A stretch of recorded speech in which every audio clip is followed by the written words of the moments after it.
सबके साथ कुछ ना कुछ हो रहा था, तो सबको मालूम पड़ गया कि इस होटल में हो ना हो भूत जरूर है। तो दूसरी बार जैसे हाथ रखा, लिफ्ट में से लाइट गायब हो गई। आई थिंक 2:55 का टाइम होगा, तो रेडियो अपने आप स्टार्ट हो गया।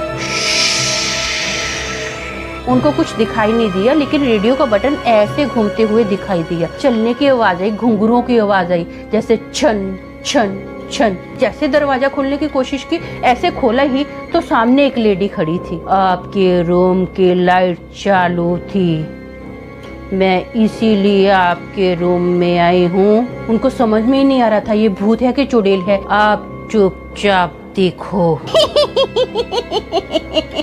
हेल्प करो, हेल्प करो।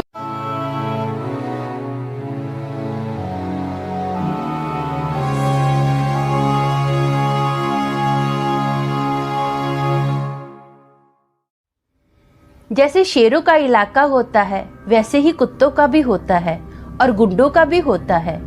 इनकी मर्जी के खिलाफ इनके एरिया में घुसना मतलब मुसीबत को बुलावा देना। जैसे पागल बैल के सामने खड़े होकर बोलना, आ बैल मुझे मार। मतलब आप चाहो या ना चाहो, आप मुसीबत को इनवाइट कर ही लेते हो। हम सब इनका तो इलाका भाप सकते हैं, लेकिन भूतों और प्रेतों का नहीं भाप सकते। कब कहां कैसे ये पीछे पड़ जाएं, इसकी जमानत केवल परमेश्वर के हाथों में है। ये कोई मजाक नहीं है।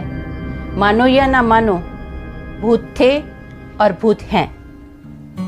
हेलो दोस्तों, मेरा नाम अमन है। मैं आप सभी का मेरे YouTube चैनल 50-50 ब्लॉग्स में स्वागत करती हूँ। उम्मीद करती हूँ कि आप सभी अच्छे और स्वस्थ होंगे। आप मेरे चैनल को सब्सक्राइब कीजिए, लाइक कीजिए, शेयर कीजिए, कमेंट कीजिए, बेल आइकन को दबाना मत भूलना, ताकि आपको मेरे आने वाले वीडियो के नोटिफिकेशंस मिलते रहें। दोस्तों, आज का जो किस्सा है वो मेरे हस्बैंड के जीवन की लाइफ का किस्सा है। मेरे हस्बैंड अपने स्टाफ के साथ मुंबई से प्लेन में गए थे, क्योंकि उनको ऊटी जाना था। तो उनको ऊटी जाने के लिए मुंबई से बेंगलोर तक का ही अपना प्लेन का सफ़र तय करना पड़ा। उसके बाद उनको गाड़ी लेनी थी, तो गाड़ी ली उन लोगों ने। मेरे हस्बैंड ने बेंगलोर उतरे, सभी पूरे स्टाफ बेंगलोर उतरे। कम से कम उन लोगों ने 4-5 गाड़ियाँ की थी हायर, क्योंकि इतने ज़्यादा स्टाफ के मेंबर्स थे। तो जिस गाड़ी में मेरे हस्बैंड बैठे थे, उस गाड़ी में कम से कम 5 लोग थे, ड्राइवर को मिला के। सभी लोग जेंट्स ही थे। तो सब लोग ऊटी के लिए रवाना हुए। अभी जा रहे हैं, काफ़ी टाइम से थके हुए थे रास्ते में। तो उनको क्या हुआ, रास्ते में क्या था, बहुत ज़्यादा घने जंगल आए। जब देखा कि आबादी आसपास नहीं है, तो सभी जेंट्स ने सोचा कि क्यों ना चलो फ्रेश हुआ जाता है। क्योंकि रास्ते में वहाँ पर जहाँ पर गाड़ी रुकी थी ना, वहाँ पर बहुत अच्छा एक मस्त झरना बह रहा था। तो बोले कि ठीक है, चलो झरने का भी नज़ारा लेते हैं और फ्रेश भी हो जाते हैं। तो जब मेरे हस्बैंड और उनके फ्रेंड्स वहाँ पर फ्रेश होने के लिए रुके, तो उन्होंने थोड़ा फ्रेश हुए अच्छे से अपना, और वापस गाड़ी में जब आए ना, तो गाड़ी में बैठे ही थे तो वहाँ पर गाड़ी में एक बच्चे के रोने की आवाज़ आई। तो सब लोगों ने देखा कि हाँ, यहाँ पर तो कुछ है भी नहीं आसपास, और गाड़ी में से आवाज़ आ रही है बच्चे की रोने की। तो चलो उतर के देखते हैं कि क्या है, कहाँ है बच्चा। तो पूरी गाड़ी उन लोगों ने छान मारी, उनको कहीं बच्चा नज़र नहीं आया। उन लोगों ने गाड़ी स्टार्ट की कि चलो देखते हैं आगे जाके, कहीं हो सकता है दूर से आवाज़ आ रही हो। लेकिन ऐसे ही हो रहा था कि आवाज़ एकदम पास से आ रही है। फिर भी उन्होंने देखा कि चलो कोई बात नहीं, आगे बढ़ते हैं। जैसे ही आगे गाड़ी चली, तो फिर से बच्चे के रोने की आवाज़ आई। ज़ोर ज़ोर से बच्चा रो रहा है। तो उनको लगा, अरे कहीं गाड़ी के टायर के नीचे तो बच्चा नहीं फंस गया है। इवन के उन्होंने गाड़ी का टायर तो चेक किया ही किया, गाड़ी के नीचे घुसकर भी उन्होंने देखा कि कहीं तो बच्चा फंसा हुआ है। क्या है, क्या रो रहा है, कुछ समझ में नहीं आ रहा था। कंटिन्यू जैसे जैसे वो गाड़ी आगे बढ़ते गई, बच्चा रोते ही गया।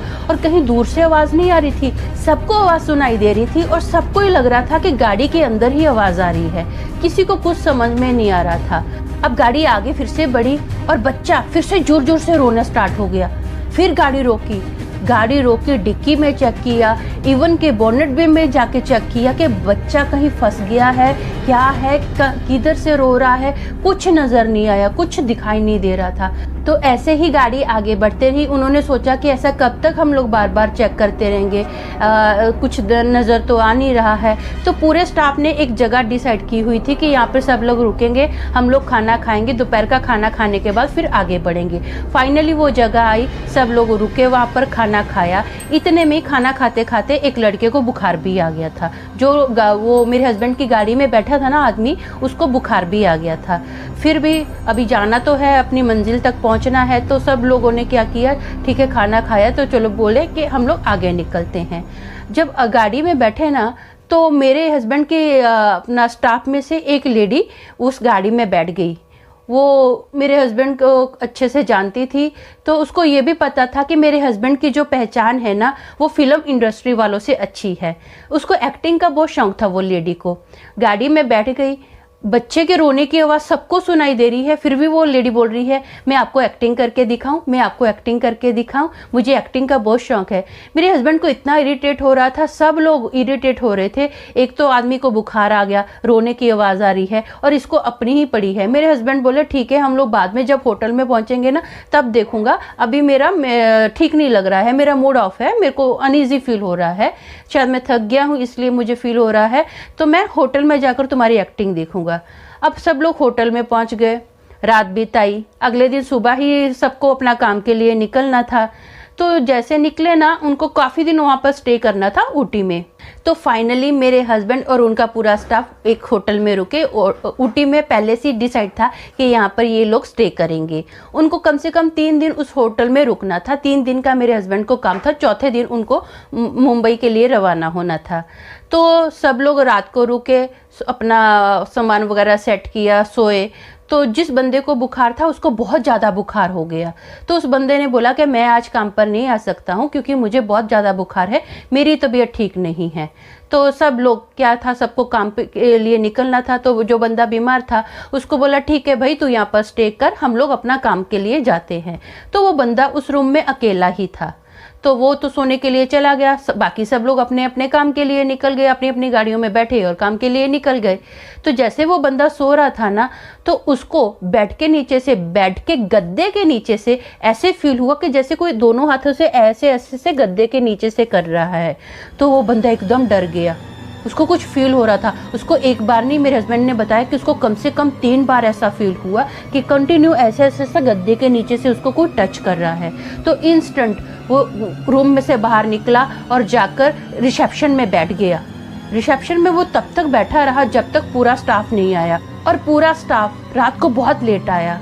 उसको इतना बुखार था बेचारा, वो ऊपर रूम में गया ही नहीं, कंटिन्यू वो रिसेप्शन में ही बैठा रहा बुखार होने के बावजूद भी। जब पूरा स्टाफ ऊपर आया रूम में, तब वो बंदा रूम में आया। अब अगले दिन जब दूसरा दिन हुआ तो सब लोगों को अलग अलग किस्से सुनाई दे रहे थे मेरे हस्बैंड को। कोई बोल रहा है मैं नहा रहा था यार, नहाते नहाते मेरी साबुन गायब हो गई। कोई बोलता है मेरा टॉवल गायब हो गया। कोई बोल रहा है मुझको रात को ना आवाज़ें सुनाई दे रही थी यहाँ पर अजीब अजीब सी। तो सब लोग अपना जब सुबह का ब्रेकफास्ट करने बैठे, सब लोग अपने अपने किस्से सुना रहे हैं। तो ऐसे में समझ में नहीं आ रहा था कि कौन है क्या है। सबके साथ कुछ ना कुछ हो रहा था। तो सबको मालूम पड़ गया कि इस होटल में हो ना हो भूत जरूर है। तो दोस्तों अब काम के लिए आए हैं तो वो उनको काम के लिए जाना ही था।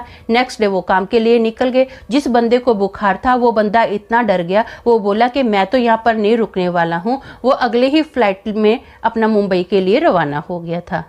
अब क्या हुआ, मेरे हस्बैंड को और उनके दोस्तों को काम पर जाना था। सब लोग काम पर जा रहे थे, लेकिन मेरे हस्बैंड सबकी बातें सुन रहे थे। उनको हल्का सा डाउट था कि यहाँ पे सिर्फ सुनी सुनाई बातों पे, हाँ उनको सिर्फ डाउट था, यकीन नहीं था कि यहाँ पर कोई भूत है, क्योंकि उन्होंने कुछ ऐसा फील नहीं किया था, उन्होंने कुछ देखा नहीं था। तो वो सिर्फ हाँ हाँ हाँ सबकी बातों में कर रहे थे, लेकिन उनको यकीन नहीं था कि यहाँ पर भूत है। तो अभी तीसरा दिन आया, मेरे हस्बैंड को काम पर जाना है। तो सभी लोग अपनी अपनी गाड़ियों में डेली की तरह जैसे जाते हैं वैसे गए, काम के लिए निकले।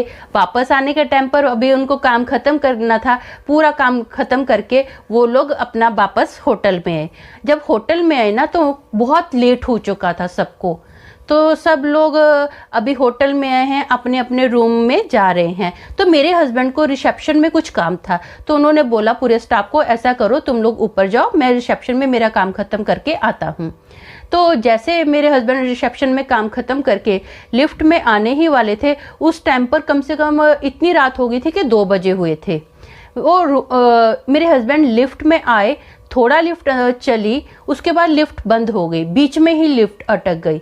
तो मेरे हस्बैंड ने क्या किया, वो लिफ्ट में एक बेल होती है ना बजाने के लिए, तो मेरे हस्बैंड ने वो बेल बजाई, वो बेल बज रही है तो कोई आ नहीं रहा है। जैसे एक बार मेरे हस्बैंड ने हाथ रखा, बेल बजाई, कोई आया नहीं, तो मेरे हस्बैंड ने दूसरी बार वो हाथ रखा लिफ्ट पर, बेल के ऊपर। तो दूसरी बार जैसे हाथ रखा, लिफ्ट में से लाइट गायब हो गई, मतलब लाइट चली गई थी। तो पूरा अंधेरा ही अंधेरा लिफ्ट के अंदर था, आजू बाजू पूरा सुनसान, क्योंकि रात का टाइम है, किसी की चलने फिरने की आवाज़ कोई आ ही नहीं रही है, एकदम बियाबान जैसा हो रहा था। तो मेरे हस्बैंड ने क्या किया, जोर जोर से आवाज़ें दी सबको कि हेल्प करो, लिफ्ट बंद हो गई है, लिफ्ट का दरवाज़ा ऐसे ऐसे खटखटा रहे हैं। तो स्टाफ के लोग आए, उन्होंने दरवाज़ा खोलने की कोशिश की, लेकिन दरवाज़ा खुल ही नहीं रहा था। तो उन्होंने क्या किया, रात का टाइम है, एक बंदे को हायर किया, लिफ्ट जो ठीक करता है उसको हायर किया। तो उसने कम से कम आधा घंटा लगा, फिर जाकर कहीं उसने दरवाज़ा ठीक किया और दरवाजे से मेरे हस्बैंड बाहर आए। अभी आधा घंटा हो गया, मतलब 2:30 का टाइम हो गया। 2:30 का टाइम के आसपास या 2:40 ऐसा कुछ टाइम था, मेरे हस्बैंड ने बताया इतना ही टाइम था। तो मेरे हस्बैंड रूम में गए तो उनको थोड़ा तबीयत ठीक नहीं लग रही थी, ऐसा लग रहा था कि जैसे उनको बुखार आ रहा है। मेरे हस्बैंड ने बोला शायद थक गया हूँ ज़्यादा, इसलिए मुझे बुखार आ रहा है। तो मेरे हस्बैंड बेड पे लेटे, जस्ट 10 मिनट ही हुए होंगे बेड पे लेटे हुए, मेरे हस्बैंड को एकदम जोर से तेज बुखार आ गया। एकदम इतना काँप रहे थे बुखार के मारे ना, कि उनको समझ में नहीं आ रहा था कि क्या हो रहा है। तो उन्होंने सोचा कि अभी क्या करूँ, रात का टाइम है, किसको जगाऊं। ऐसा करता हूँ, मैं अपना रूम में ही लेटा रहता हूँ, रजाई ओढ़ के लेट गए। जो मेरे हस्बैंड का बेड था ना, जिस पर मेरे हस्बैंड लेटे हुए थे, उसके बेड के साथ ही एक अटैच टेबल था, लकड़ी का टेबल था। उसके अंदर स्पीकर्स वगैरह बने हुए थे, सब फिक्स थे टेबल के अंदर ही, और उसके ऊपर एक रेडियो था। वो अभी आपको पता है पुराने टाइम के जो रेडियो थे, वो अपना राउंड जो स्विच रहता है घुमाने वाला, वैसा रेडियो था। आई थिंक 2:55 का टाइम होगा, तो रेडियो अपने आप स्टार्ट हो गया, चालू हो गया। उसमें से गाने की आवाज़ आ रही है, फिर बीच बीच में आवाज़ आ रही है। तो मेरे हस्बैंड को कुछ समझ में नहीं आया, उन्होंने सोचा कि शायद मैंने ही गलती से अपना रेडियो चालू रख दिया होगा। तो मेरे हस्बैंड ने रेडियो बंद कर दिया। फिर मेरे हस्बैंड पलटी मारकर अपना लेटे हुए हैं, अभी तबीयत ठीक नहीं है, आधी नींद में है आधी नींद में नहीं है। फिर से रेडियो से आवाज़ आ रही है, फिर बीच में गाना स्टार्ट हो गया। तो मेरे हस्बैंड को समझ में नहीं आया कि मैंने तो याद से रेडियो बंद किया है अभी, तो फिर से रेडियो कैसे स्टार्ट हो गया।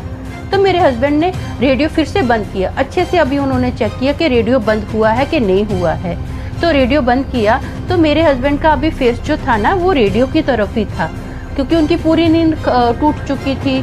अभी रूम में सब इतनी सारी अपना होटल में बातें सुनी हैं, तो बीमारी में भी उनको नींद नहीं आ रही थी, तो उनकी नज़रें सिर्फ रेडियो के ऊपर ही थी। और रेडियो फिर से ऐसे स्टार्ट हुआ, रेडियो का बटन उनको कुछ दिखाई नहीं दिया, लेकिन रेडियो का बटन ऐसे घूमते हुए दिखाई दिया। अब मेरे हस्बैंड चौंक गए, तो उन्होंने ना रूम में बड़ी फुल लाइट कर ली, मतलब ट्यूबलाइट उन्होंने कर ली कि रोशनी रहे। अब क्या था, वो क्या करें, उनको कुछ समझ में नहीं आ रहा था, रात का टाइम है, क्या कर सकते हैं। डर भी लग रहा था उनको, थोड़ा हॉरर फील भी हो रहा था कि ये क्या हो गया है, खुद ही ऐसे कैसे अपने आप रेडियो स्टार्ट हो गया है। तो उन्होंने पूरी लाइट कर ली, उनकी अभी नींद तो पूरी गायब हो चुकी थी, इतने सारे किस्से सुन चुके थे, देख भी लिया था, ऐसे कैसे अब उनको नींद आ सकती थी।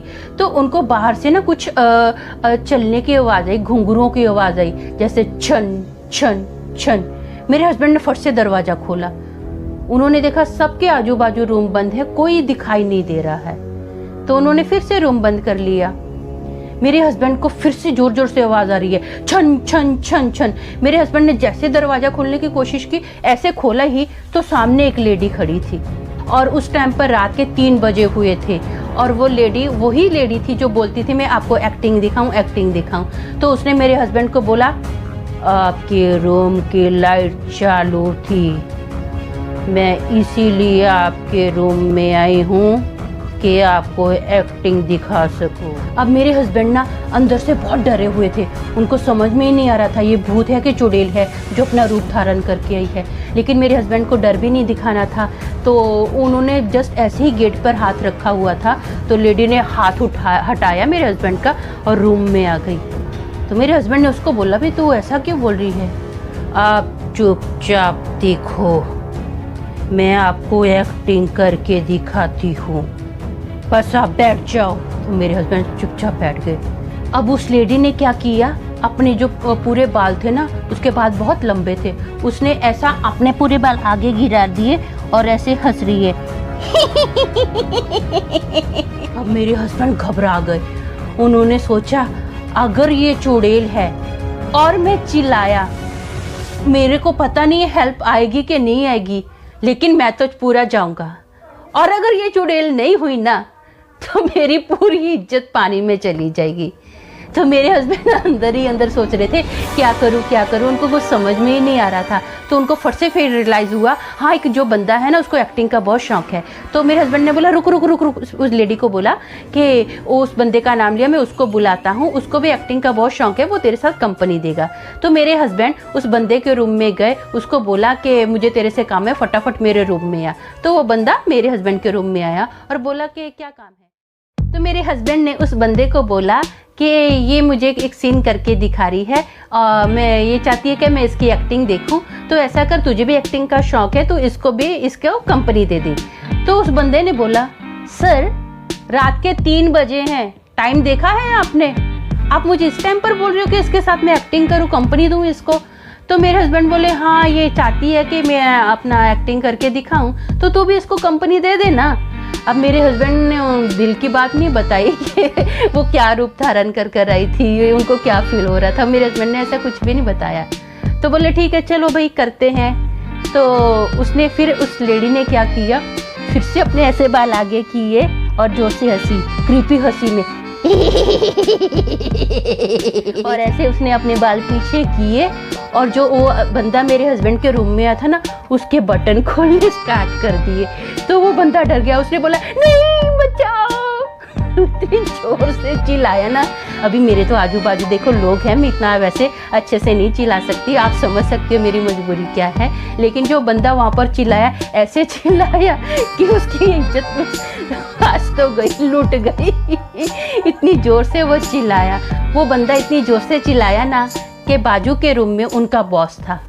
अब बॉस की नींद खराब हो गई, वो गुस्से से आया, बोला क्या लगा के रखा है चिल्लम चिल्ली, तुम लोगों को नींद नहीं आती तो दूसरों को भी नींद नहीं आती है क्या, हाँ चुपचाप अपने अपने रूम में जाओ। तो मेरे हस्बैंड और उस बंदे को इतना चैन पड़ा ना, जैसे वो बॉस रूम में आया उनको तो ऐसा लगा हाँ आज हम लोग बच गए, पता नहीं हमारे साथ आज क्या हो जाता, ये भूत है चुड़ैल है हमको नहीं पता था, लेकिन आज हमारी इज्जत लुटते लुटते बच गई थी। सब लोगों को बहुत अच्छा उस टाइम पे, दोनों को मतलब मेरे हस्बैंड और उसके दोस्त को अच्छा लगा कि थैंक गॉड आज हम लोग बच गए हैं। अब अगले ही दिन क्या था, मेरे हस्बैंड को तो बहुत बुरे से बुखार आ गया था, रेडियो का भी किस्सा देख लिया था उन्होंने अपनी आंखों से। लेकिन शुक्र है कि मेरे हस्बैंड को अगले दिन मुंबई के लिए रवाना होना था, पूरा स्टाफ अपनी अपनी गाड़ियों में बैठा और मुंबई के लिए रवाना हो गया। तो आपने मेरी ज़िंदगी के बारे में तो थोड़ा सुन ही लिया है, अब उसी टॉपिक पर एक कविता भी सुनिए। ये 50-50 ब्लॉग का स्टाइल है, थोड़ी ज़िंदगी थोड़ी कविता। पीछे पड़ी हुई रूह डराकर सताएगी, आहट भी सुनाएगी और भयानक परछाई भी दिखाएगी। टूटी इमारत शमशान जहाँ कब्रिस्तान, सिर्फ यही इनके अड्डे नहीं, डाकुओं की तरह छुपे हैं वो, संभल कर रहना कहीं वो हम में से तो नहीं।